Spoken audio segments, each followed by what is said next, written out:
पहला श्लोक क्या है? कौन पढ़ेगा? चलो पढ़ो। नहीं उसको रहने दो, इसको पढ़ो। यतोवाचि अप्राप्य मनसा आंदोलन ब्रह्मो विद्वान न विभूति बैठो। एक बार सभी लोग ध्यान से देखो। दिया है यतो वाचो निवर्तन्ते अप्राप्य मनसा सह आनंदम ब्रह्मणो विद्वान ना बिभेति कुतश्चन। ये दिया ना? यह किस उपनिषद का है? वहीं बगल में देखो लाल कलर से लिखा गया है। क्या लिखा है?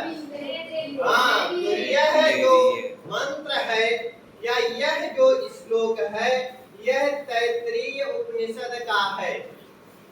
और तैत्तिरीय उपनिषद जो है वह कृष्ण यजुर्वेद की तैत्तिरीय शाखा के अंतर्गत आने वाला एक महत्वपूर्ण उपनिषद है।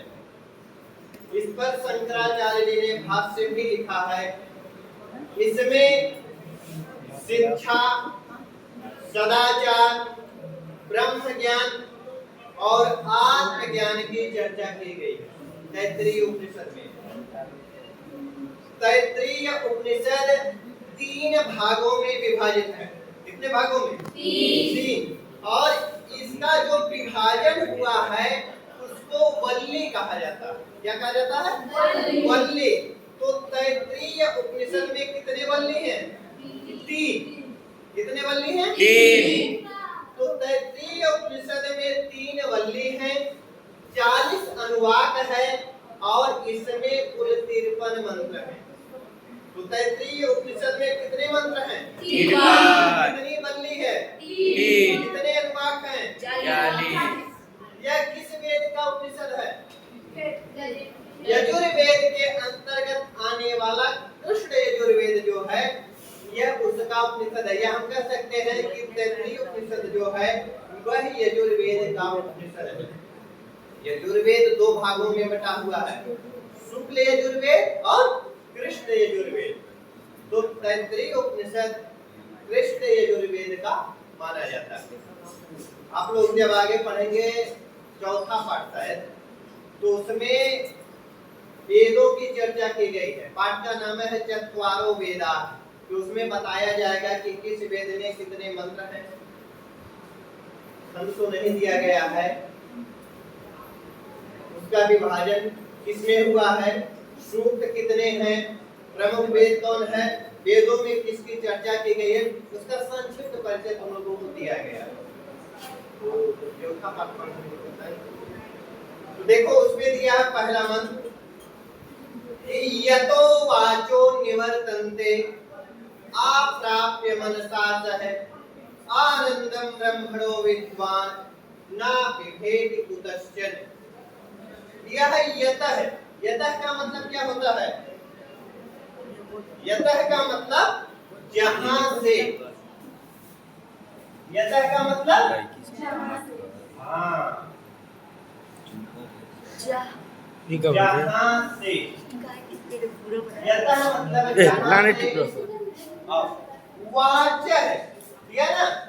यतो वाचो, तो यतः मतलब जहां से, वाचः का मतलब वाणी। निवर्तन्ते, निवर्तन्ते का मतलब होता है लौटना। निवर्तन्ते का मतलब लौटना, लौटना। तो जहां से वाणी क्या करती है? लौट आती है। कैसे? अप्राप्य, अप्राप्य का मतलब होता है बिना प्राप्त किए। अप्राप्य का मतलब बिना प्राप्त किए। तो अब प्रश्न यह उठा कि किसको बिना प्राप्त किए? ईश्वर। तो परमेश्वर को या परमात्मा को बिना प्राप्त किए। अब ये भी प्रश्न हुआ कि वाणी किसके साथ लौट आती है? तो दिया है मनसा सह, दिया ना? तो एक सूत्र है सहार्थित दिया, सहार्थित दिया।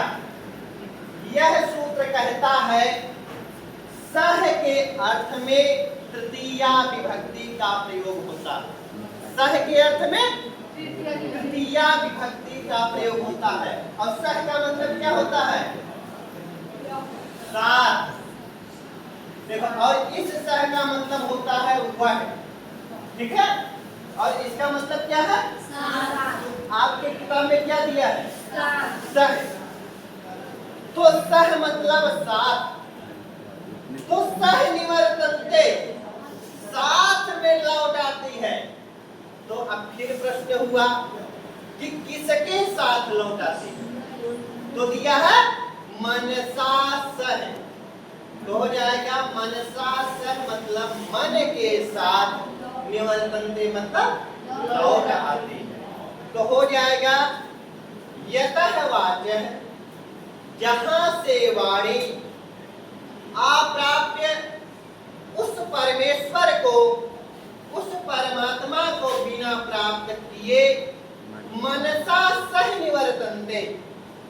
मनसा मतलब मन के, सह मतलब साथ, निवर्तन्ते मतलब लौट आते हैं।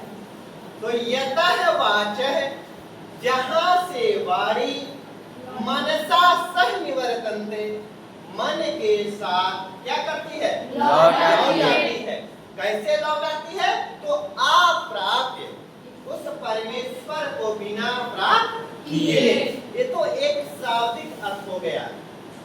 अगर थोड़ी गहराई में हम जाए या लक्षणा व्यंजना से अर्थ ले, तो इसका अर्थ होगा कि उस परमेश्वर की इतनी महिमा है कि हम इस जिह्वा से या इस मन से उस परमेश्वर का गुणगान नहीं कर सकते हैं, या उस परमेश्वर तक पहुंच नहीं सकते हैं। इतनी महिमा उसकी है कि एक जिह्वा से उसका बखान नहीं किया जा सकता। इसीलिए कहा गया है कि यह वाणी जो है उस परमेश्वर को प्राप्त किए बिना मन के साथ लौट आती है। एक लाइन हो गया। एक लाइन का केवल इतना ही वर्थ था कि जहां से वाणी उस परमेश्वर को प्राप्त किए बिना मन के साथ लौट आती है। फिर दिया आनंदम ब्रह्मणो विद्वान ना विभेद कुतश्चन। कुतश्चन का मतलब क्या होता है? देखो दिया है कुतश्चन, यही दिया ना। तो इसका जब हम संधि विच्छेद करेंगे तो बनेगा कुतः धन, ठीक है। और यह जो चन प्रत्यय है यह हमेशा अनिश्चय के अर्थ में प्रयोग होता है। अनिश्चय के अर्थ का मतलब जिसका कोई निश्चय ना हो।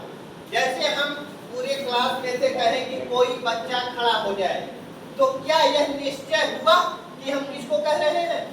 लेकिन अगर हम किसी बच्चे का नाम लेकर के कहें कि तुम खड़े हो जाओ, तो यह निश्चय हुआ कि नहीं हुआ? तो यह जन प्रत्यय जो है वह अनिश्चय के अर्थ में प्रयोग होता है। तो कुतः धनचल बनेगा कौन सी संधि है? विसर्ग संधि। एक संधि है कि विसर्जनीय से सह, वह क्या करती है कि विसर्ग के स्थान पर सा आदेश करती है। तो जैसे विसर्ग है तो विसर्ग के स्थान पर सा हो जाएगा, तो कुतस् धन जन हो जाएगा। अब फिर एक संधि है अष्टुत्व संधि। वह संधि कहती है कि कौन सा सा है? दंत है कि मोटा है कि तालव्य है? दंती सा है। तब जब दंती सा का चवर्ग से संयोग होता है तो यह दंती सा जो है यह तालव्य सा में बदल जाता है। अष्टुत्व संधि का नियम है। तो फिर इस सा के स्थान पे क्या हो गया? ये हुआ। तो जब देखो इधर भी व्यंजन है और इधर भी व्यंजन है, तो जब व्यंजन दोनों तरफ है तो यह वर्ण आधा ही रहेगा, ठीक है। अगर इधर स्वर होता तो यह सा जाकर के उसी में मिल जाता, तो इधर तो स्वर है नहीं, तो यह आधा ही रहेगा। तो फिर यही वाला ऊपर वाला बन जाएगा कि नहीं? आधा साइकिल ना लिखा जाएगा। जिस वर्ण में हलंत लगा रहता है समझ लो कि वह शुद्ध व्यंजन होता है, और शुद्ध व्यंजन अक्सर आधा ही माना जाता है, क्योंकि व्याकरण में कहा गया है कि एक मात्रो भवेत हरस्वो द्विमात्रो दीर्घमुच्यते त्रिमात्रस्तु प्लुतो गेयो व्यंजनम चार्थमात्रिकम। कहने का मतलब जिसकी एक मात्रा होती है उसे हरस्व कहा जाता है, जिसकी दो मात्रा होती है उसे दीर्घ कहा जाता है, जिसकी तीन मात्रा होती है उसे प्लुत कहा जाता है, और फिर दिया व्यंजनम चार्थमात्रिकम, और व्यंजन की हमेशा आधी मात्रा होती है। ठीक है, जिस वर्ण में हलंत लगा रहता है वह आधा माना जाता है। ठीक है, तो दिया आनंदम ब्रह्मणो विद्वान ना विभेति कुतश्चन। तो कुतश्चन का मतलब क्या हो जाएगा? किसी से। कुतश्चन का मतलब किसी से। हाँ,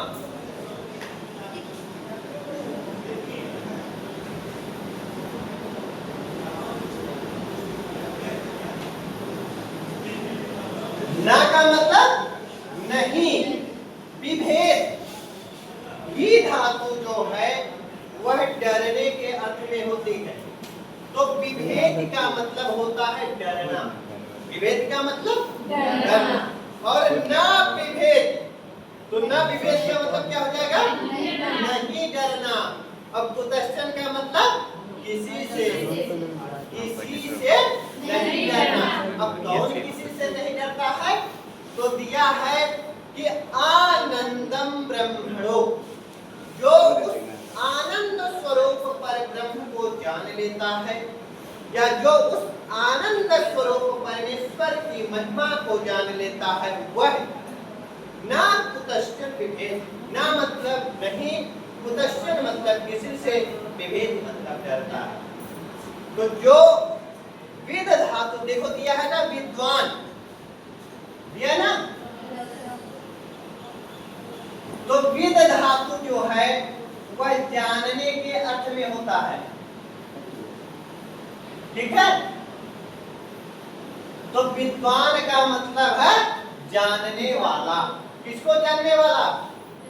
ब्रह्मण। ब्रह्मण मतलब परमात्मा को या परमेश्वर को। अब परमात्मा का एक विशेषण दिया है। क्या विशेषण दिया है? आनंदम। वह परमात्मा या वह परमेश्वर कैसा है? आनंद स्वरूप है।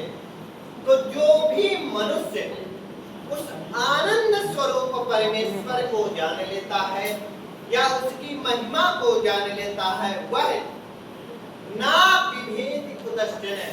वह कुतश्चन मतलब किसी से भी, ना मतलब नहीं, विभेद मतलब डरता। जो मनुष्य उस परमेश्वर की महिमा को जान लेता है वह किसी से डरता नहीं है।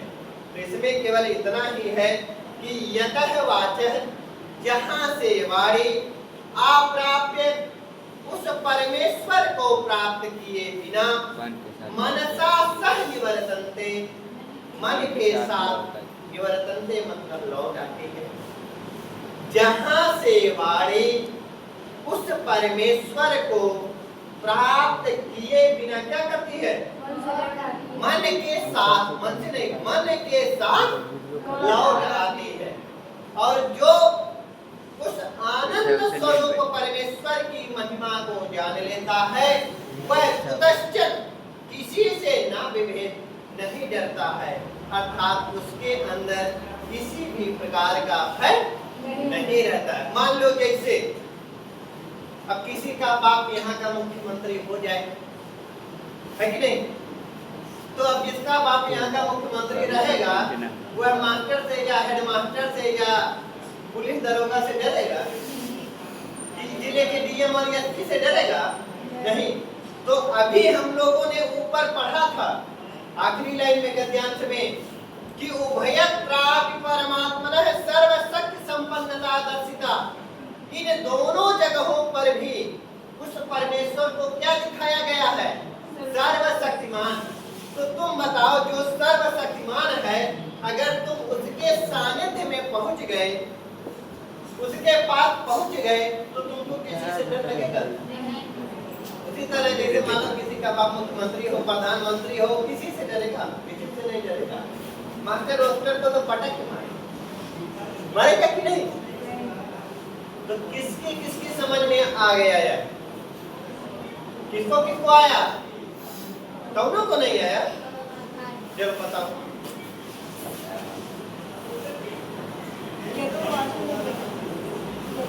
जहाँ से वाणी वापस लौट आती है,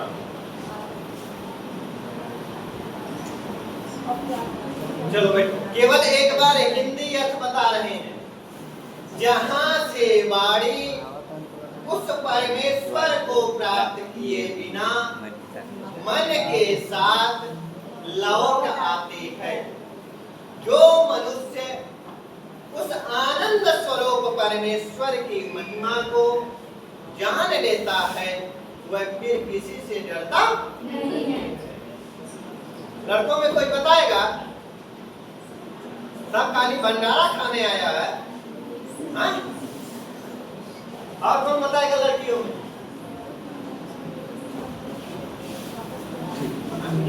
सब एकदम जाहिल है कोई। अरे कम से कम कुछ तो अपने दिमाग की नसें खोलो कि दिमाग में भूसा एकदम भरा ना ना मास्टर के तुम्हें सिलाई हम पढ़ाई नहीं कर पढ़ाओ है, देखिए कितना पढ़ाओ, ऐसा नहीं ना? हाँ, मान लो तुम लोग कसम खा दो कि हम पढ़ाई नहीं करेंगे, देखते हैं कैसे मास्टर पढ़ाता है। तो दुनिया का कोई भी विद्वान, दुनिया का कोई भी मास्टर पढ़ा नहीं सकता, क्योंकि कहा गया है ना कि गंगा की कसम, यमुना की कसम, ये ताना बाना बदलेगा, रावी की रवानी बदलेगी, सतलज का मुहाना बदलेगा। कुछ मैं बदलूं कुछ तुम बदलो, कुछ मैं बदलूं कुछ तुम बदलो, तब जाके जमाना बदलेगा, तब जाके जमाना बदलेगा।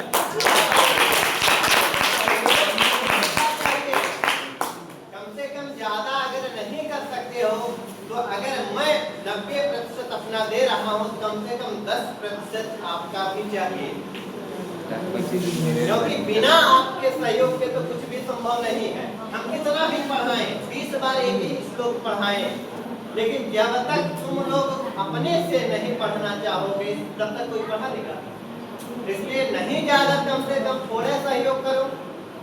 नहीं कुछ कर सकते, जो हम बोल रहे हैं कम से कम कान खोल के उसी को सुनो, इतना तो कर सकते हो ना। ऐसा भी कौन है कि हम पढ़ाते तो कान में उंगली डाल के बैठ जाता है, चलो पढ़ाओ देखते हैं कैसे पढ़ाता है, ऐसा नहीं ना? हाँ, तो कम से कम थोड़ा सा प्रयास करो। अरे कम से कम कभी कभी अपने बिहार के गौरव को याद कर लिया करो। यह बिहार की धरती तो हमेशा विद्वानों से भरी थी, और इस धरती पर तुम लोग पैदा होकर के इतने जाहिल हो रहे हैं। कुछ तो जाहिल है, इधर सब काहिल है। सोचो,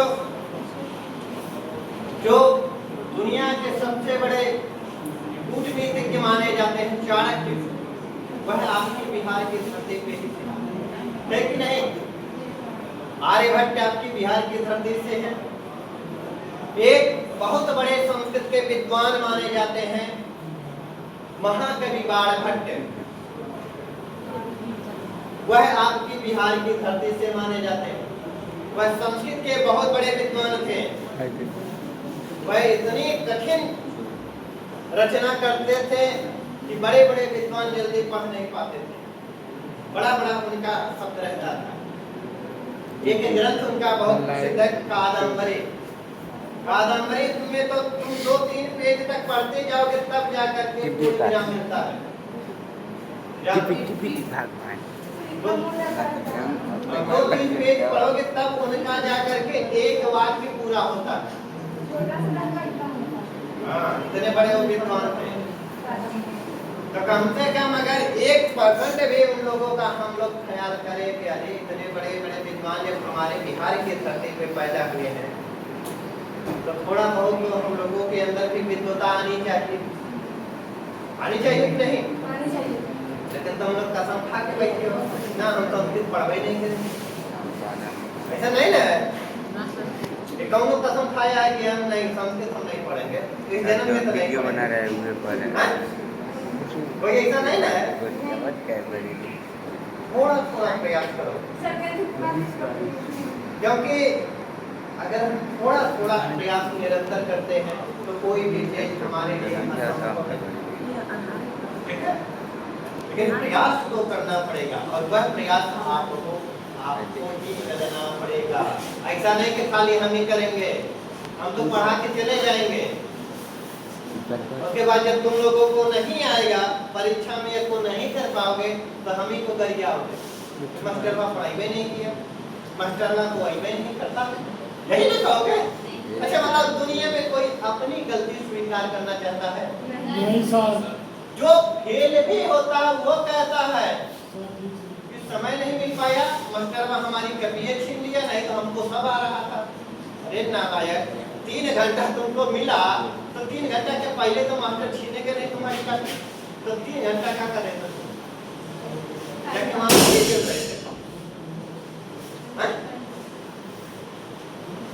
तो कौन कौन पढ़ेगा आज से संस्कृत? देखो अगर कुछ नहीं आ रहा गलत सही, खाली जा करके घर पे केवल संस्कृत पढ़ो, अर्थ रहने दो, खाली संस्कृत पढ़ो। अच्छा ये बताओ, क्या कोई जन्म से सीख करके आता है? नहीं। या कोई अपनी माँ के पेट से सीख करके आता है? नहीं।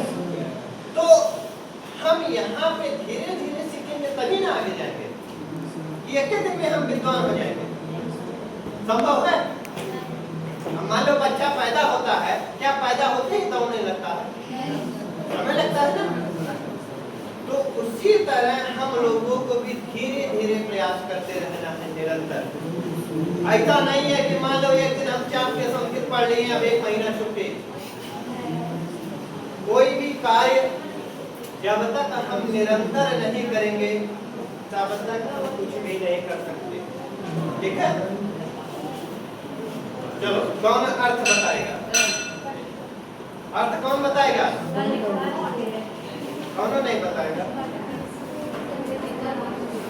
बस चलो जल्दी से खाली इतना देख लो, इसमें इतना ही दिया है कि जहां से वाणी उस परमेश्वर को प्राप्त किए बिना मन के साथ लौट आती है। जो मनुष्य उस आनंद स्वरूप परमेश्वर की महिमा को जान लेता है वह किसी से डरता नहीं। श्लोक पढ़ना तुम लोग सीखो। यतो वाचो निवर्तन्ते अप्राप्य मनसा सह आनंदम ब्रह्मणो विद्वान ना विभेति कुतश्चन। थोड़ा थोड़ा पढ़ो, ठीक है? देखा जाएगा, अभ्यास करते रहो। ठीक।